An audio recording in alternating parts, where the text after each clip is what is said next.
Among the most tricky problems that can mess up hard-earned success and power is the want to do too much after a big win.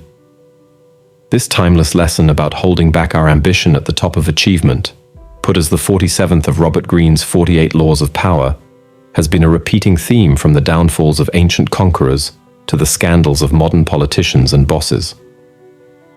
Let's look deeper into the nuances and timeless wisdom of Law 47. Do not go past the mark you aimed for. In victory, learn when to stop. 1. What is Law 47? The core idea here is that the biggest threat to keeping power often hides in the emotional high that comes from tasting victory and reaching our goals.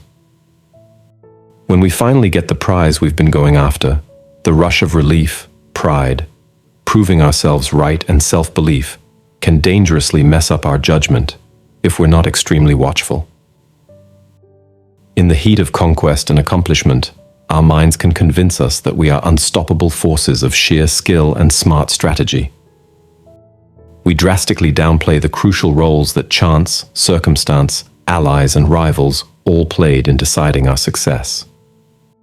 This filtered story makes us feel unable to be harmed and invites rash, aggressive actions untied to practical strategic thinking. The law reminds us that victory is a moment when we need to apply reason and perspective more than ever before. We must solidify our gains through disciplined process rather than recklessly charging towards new objectives based on adrenaline, pride, and delusions of destiny.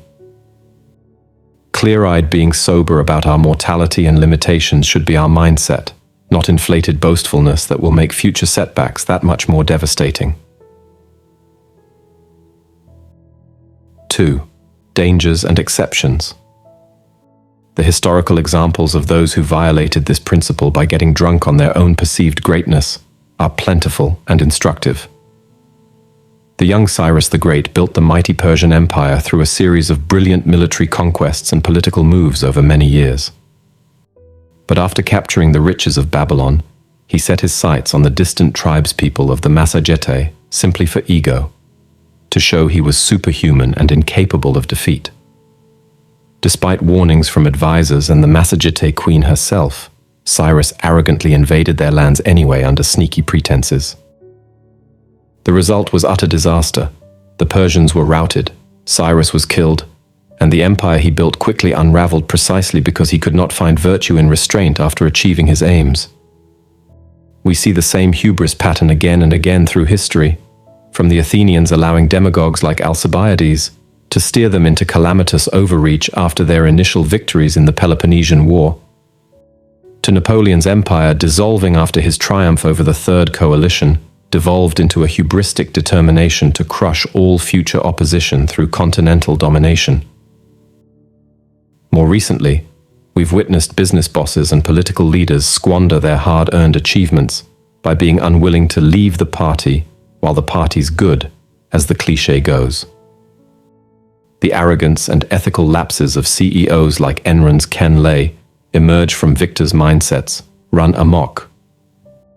Political second terms are routinely derailed by administrations overplaying their mandates from first-term successes. Of course, there are extreme scenarios when the law's exceptions apply. When facing an existential threat, it can be necessary to push for complete and overwhelming defeat of a reduced foe to remove their ability to regroup and threaten you again. Likewise, if an adversary has proven themselves to be unequivocally irredeemable and determined to destroy you, pulling punches is ill-advised. But these represented relatively rare cases, far outnumbered by examples of overreach springing from the victory delirium that clouds our better judgment. In the vast majority of circumstances, unbridled ambition and arrogance stemming from success will only tear down what you've built. 3. How to apply Law 47. So if the core violation of Law 47 is allowing your very achievements to inflate your ego and emotional decision-making past the point of restraint, then the antidote lies in maintaining a studied, rational, and prudently pragmatic mindset, regardless of how well things may be going. A key move is setting defined, concrete goals at the outset that establish clear finish lines and milestones. Refer to these strategic objectives frequently as you make progress to offset the snowballing inertia of early wins, pushing you further than originally intended. Once you attain your original aims, step back and objectively reevaluate, rather than insisting the journey must continue without recalibration. Another vital practice is making a ritual of measuring the role that circumstances, chance, others' efforts, and sheer luck factored into your successes. Be utterly honest in recognizing that your individual capabilities and judgments, while important, were likely not the sole driving forces. This periodic recentering your analysis of what sparked your achievements prevents letting hubris insidiously take over. It's also wise to build in institutional pauses and periods of consolidation into your processes for any major undertaking. After winning major offensives or achieving big goals, consciously enter intervals of defensive retrenchment and conservatism until stability returns.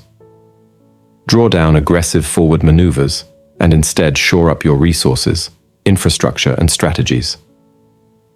As veteran conquerors knew, when you've won a victory, tighten the strings of your helmet.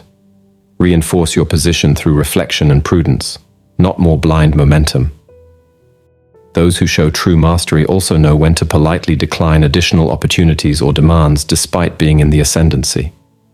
More enthusiastic supplicants will inevitably emerge hoping to pile on requests while you're fiercely motivated and productive. But learning to occasionally say no with grace is essential for maintaining control and avoiding descending into overextension by trying to do everything. The great act with restraint and wisdom at their peaks. Finally, in the wake of major triumphs, maintain an aura of humble self-possession and poise in your public disposition, rather than tipping into gaudy celebration or settling scores. Outward arrogance and gloating simply create resentment and insecurity in others that leaves you more vulnerable. The powerful take their greatest wins in measured stride.